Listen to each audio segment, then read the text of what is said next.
of coffee today. It's supposed to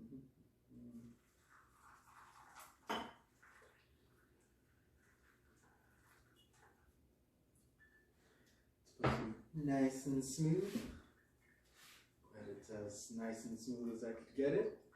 Need to buy one of those professional pour over ones. Anyway.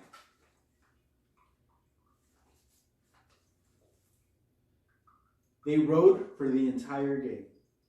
Toward the end of the afternoon, they came upon a Coptic monastery. The alchemist dismounted and told the escorts they could return to the camp. From here on, you will be alone, the alchemist said. You are only 3 hours from the pyramids. Thank you, said the boy. You taught me the language of the world. I only invoked what you already knew. The alchemist knocked on the gate of the monastery.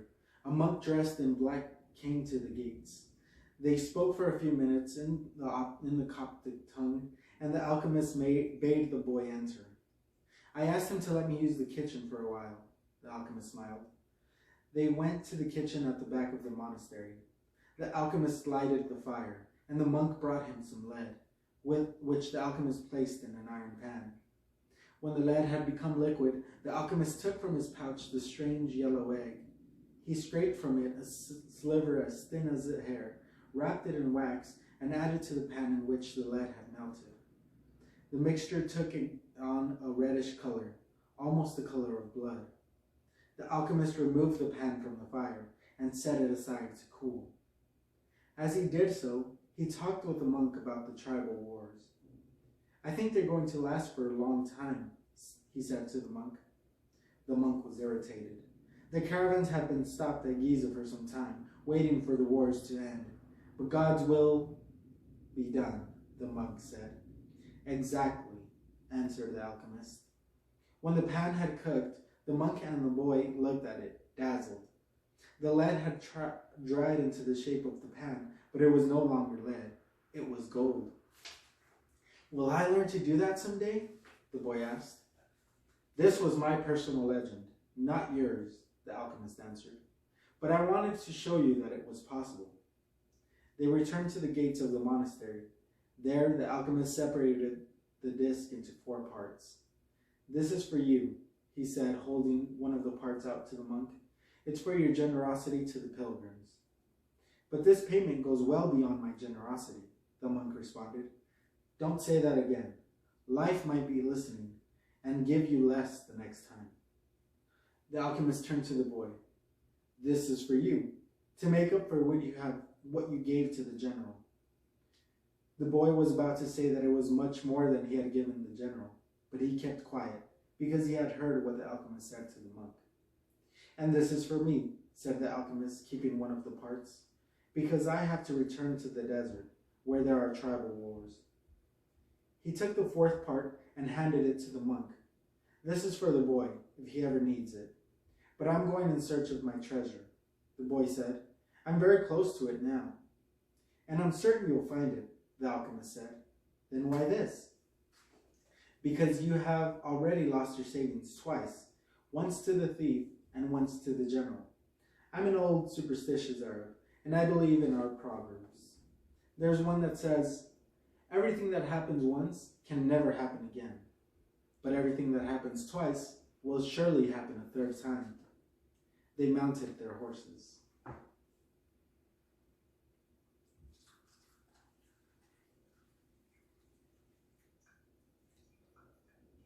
Okay. See, that was a little smoother. I want to tell you a story about dreams, said the alchemist. The boy brought his horse closer. In ancient Rome, at the time of Emperor Tiberius, there lived a good man who had 2 sons. One was in the military and had been sent to the most distant regions of the empire. The other son was a poet and delighted all of Rome with his beautiful verses. One night, the father had a dream. An angel appeared to him and told him that the words of one of his sons would be learned and repeated throughout the world for all generations to come. The father woke from his dream grateful and crying, because life was generous, and had revealed to him something any father would be proud to know. Shortly thereafter, the father died as he tried to save a child who was about to be crushed by the wheels of a chariot. Since he had lived his entire life in a manner that was correct and fair, he went directly to heaven, where he met the angel that had appeared in his dream. "You were always a good man," the angel said to him. "You lived your life in a loving way and died with dignity. I can now grant you any wish you desire." "Life was good to me," the man said. "When you appeared in my dream, I felt that all my efforts had been rewarded, because my son's poems will be read by men for generations to come. I don't want anything for myself, but any father would be proud of the fame achieved by one whom he cared for as a child, and educated as he grew up. Sometime in the distant future, I would like to see my son's words." The angel touched the man's shoulder, and they were both projected far into the future. They were in an immense setting, surrounded by thousands of people speaking a strange language. The man wept with happiness. "I knew that my son's poems were immortal," he said to the angel through his tears. "Can you please tell me which of my son's poems these people are repeating?" The angel came closer to the man, and with tenderness led him to a bench nearby, where they sat down. "The verses of your son, who was the poet, were very popular in Rome," the angel said. "Everyone loved them and enjoyed them. But when the reign of Tiberius ended, his poems were forgotten. The words you're hearing now are those of your son in the military." The man looked at the angel in surprise. "Your son went to serve at a distant place and became a centurion. He was just and good. One afternoon, one of his servants fell ill, and it appeared that he would die. Your son had heard of a rabbi who was able to cure illnesses, and he rode out for days and days in search of this man. Along the way, he learned that the man he was seeking was the Son of God. He met others who had been cured by him, and they instructed your son in the man's teachings. And so, despite the fact that he was a Roman centurion, he converted to their faith. Shortly thereafter, he reached the place where the man he was looking for was visiting. He told the man that one of his servants was gravely ill, and the rabbi made ready to go to his house with him. But the centurion was a man of faith, and looked into the eyes of the rabbi.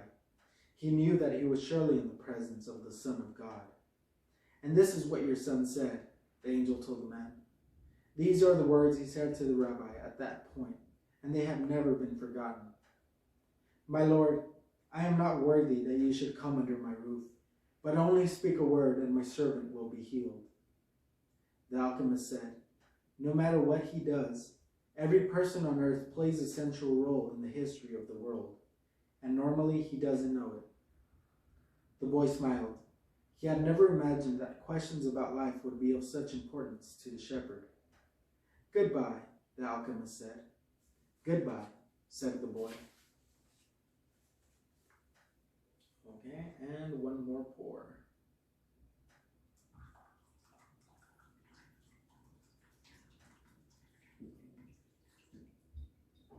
I think that should be it. The boy rode along through the desert for several hours, listening avidly to what his heart had to say. It was his heart that would tell him where his treasure was hidden. "Where your treasure is, there also will be your heart," the alchemist had told him. But his heart was speaking of other things. With pride, it told the story of a shepherd who had left his flock to follow a dream he had on 2 different occasions. It told of personal legend and of the many men who had wandered in search of distant lands or beautiful women, confronting the people of their times with their preconceived notions. It spoke of journeys, discoveries, books, and change. As he was about to climb yet another dune, his heart whispered, "Be aware of the place where you are brought to tears. That's where I am, and that's where your treasure is." The boy climbed the dune slowly. A full moon rose again in the starry sky. It had been a month since he had set forth from the oasis. The moonlight cast shadows through the dunes, creating the appearance of a rolling sea. It reminded the boy of the day when that horse had reared in the desert, and he had come to know the alchemist, and the moon fell on the desert silence, and on a man's journey in search of treasure. When he reached the top of the dune, his heart leapt. There, illuminated by the light of the moon and the brightness of the desert, stood the solemn and majestic pyramids of Egypt. The boy fell to his knees and wept. He thanked God for making him believe in his personal legend and for leading him to meet a king, a merchant, an Englishman, and an alchemist, and above all for his having met a woman of the desert who had told him that love would never keep a man from his personal legend. If he wanted to, he could now return to the oasis, go back to Fatima, and live his life as a simple shepherd. After all, the alchemist continued to live in the desert, even though he understood the language of the world and knew how to transform lead into gold. He didn't need to demonstrate his science and art to anyone. The boy told himself that, on the way toward realizing his own personal legend, he had learned all he needed to know and had experienced everything he might have dreamed of. But here he was, at the point of finding his treasure, and he reminded himself that no project is completed until its objective has been achieved. The boy looked at the sands around him and saw that, where his tears had fallen, a scarab beetle was scuttling through the sand. During his time in the desert, he had learned that, in Egypt, the scarab beetles are a symbol of God. Another omen! The boy began to dig into the dune. As he did so, he thought of what the crystal merchant had once said, that anyone could build a pyramid in his backyard. The boy could see now that he couldn't do so if he placed stone upon stone for the rest of his life. Throughout the night, the boy dug at the place he had chosen, but found nothing. He felt weighted down by the centuries of time since the pyramids had been built, but he didn't stop. He struggled to continue digging as he fought the wind, which often blew the sand back into the excavation. His hands were abraded and exhausted, but he listened to his heart. It had told him to dig where his tears fell. As he was attempting to pull out the rocks, he heard footsteps. Several figures approached him. Their backs were to the moonlight, and the boy could see neither their eyes nor their faces. Ooh. This is done. Still dripping slowly, but my cup has been full.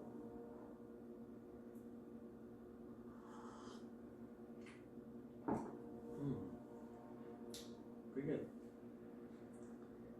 What are you doing here? One of the figures demanded. Because he was terrified, the boy didn't answer. He had found where his treasure was and was frightened at what might happen. We're refugees from the tribal wars and we need money, the other figure said. What are you hiding there? I'm not hiding anything, the boy answered. But one of them seized the boy and yanked him back out of the hole.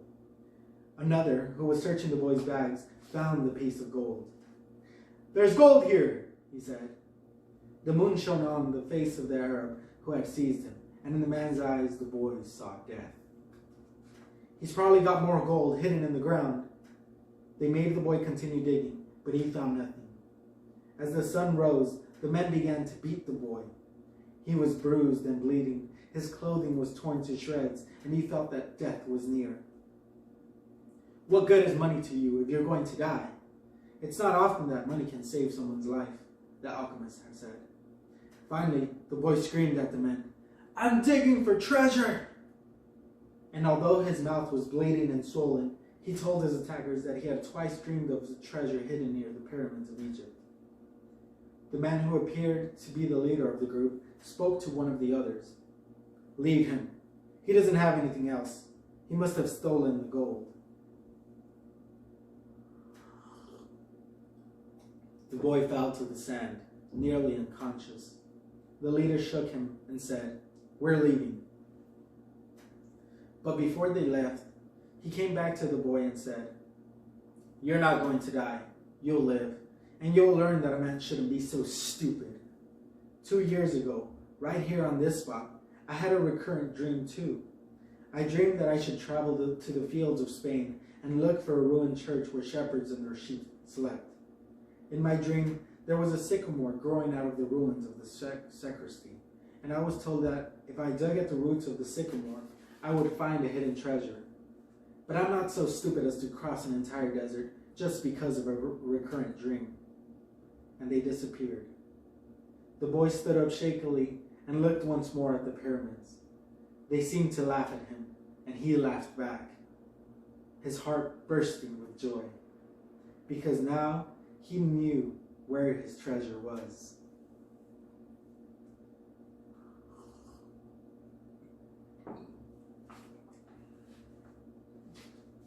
Epilogue. The boy reached the small abandoned church just as night was falling. The sycamore was still there in the sacristy, and the stars could still be seen through the half-destroyed roof. He remembered the time he had been there with his sheep. It had been a peaceful night, except for the dream. Now he was here not with his flock, but with a shovel. He sat looking at the sky for a long time. Then he took from his knapsack a bottle of wine and drank some. He remembered the night in the desert when he had sat with the alchemist, as they looked at the stars and drank wine together. He thought of the many roads he had traveled, and of the strange way God had chosen to show him his treasure. If he hadn't believed in the significance of recurrent dreams, he would not have met the gypsy woman, the king, the thief, or, well, it's a long list. But the path was written in the omens, and there was no way I could go wrong, he said to himself. He fell asleep, and when he awoke, the sun was already high. He began to dig at the base of the sycamore. "You old sorcerer," the boy shouted up to the sky. "You knew the whole story. You even left a bit of gold at the monastery so I could get back to this church." The monk laughed when he saw me come back in tatters. "Couldn't you have saved me from that?" "No," he heard a voice on the wind say. If I had told you, you wouldn't have seen the pyramids. They're beautiful, aren't they?" The boy smiled and continued digging. Half an hour later, his shovel hit something solid. An hour later, he had before him a chest of Spanish gold coins. There were also precious stones, gold masks adorned with red and white feathers, and stone statues embedded with jewels. The spoils of a conquest that the country had long ago forgotten, and that some conquistador had failed to tell his children about. The boy took out Urim and Thummim from his bag. He had used the two stones only once, one morning when he was at a marketplace. His life and his path had always provided him with enough omens. He placed Urim and Thummim in the chest. They were also part of his new treasure, because they were a reminder of the old king, whom he would never see again. It's true. Life really is generous to those who pursue their personal legend, the boy thought. Then he remembered that he had to get to Tarifa so he could give 1/10 of his treasure to the gypsy woman, as he had promised. Those gypsies are really smart, he thought. Maybe it was because they moved around so much. The wind began to blow again. It was the Levanter, the wind that came from Africa. It didn't bring with it the smell of the desert, nor the threat of Moorish invasion. Instead, it brought the scent of a perfume he knew well, and the touch of a kiss that came from far away, slowly, slowly until it rested on his lips. The boy smiled. It was the first time she had done that. "I'm coming, Fatima," he said. The end.